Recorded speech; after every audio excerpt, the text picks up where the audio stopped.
আমরা আমাদের নবীকে সবচেয়ে বেশি ভালোবাসি, যিনি আখিরি নবী, যাকে বলা হয়েছে ওয়ামা আরসালনাকা ইল্লা রাহমাতাল লিল আলামিন। আমরা বারবার দেখছি কিছুদিন পর পর কারা যেন কিভাবে এসে আল্লাহ নবীর শানে কটূক্তি করে, নবীকে নিয়ে অশ্লীল ভাষায় গালিগালাজ করে। এই দেশের মানুষ নামাজ না পড়লেও যদি কেউ নবীকে কটূক্তি করে তার কলিজা ছিঁড়ে যায়, সে রাজপথে নেমে যায়। আমি বলবো যারা নবীকে কটূক্তি করে, নবীর নামে গালিগালাজ করে, এদের মৃত্যুদণ্ড, এই আইনটাও যেন বাংলাদেশের এই সংসদ থেকে পাশ করা হয়।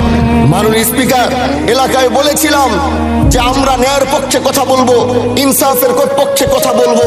তখন অনেকে হাত ধরে বলেছিল, হামজালা ভাই জাতীয় সংসদে যখন যাবেন একটু বললেন হাদি হত্যার বিচারটা যেন হয়।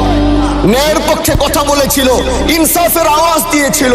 আমাদের মতোই যুবক মাননীয় স্পিকার, তিনি এই যে স্বপ্ন বলেছিল এক সুন্দর বাংলাদেশ করবার, রাস্তার ভিতরে সেই স্বপ্ন থামিয়ে দেওয়া হয়েছে।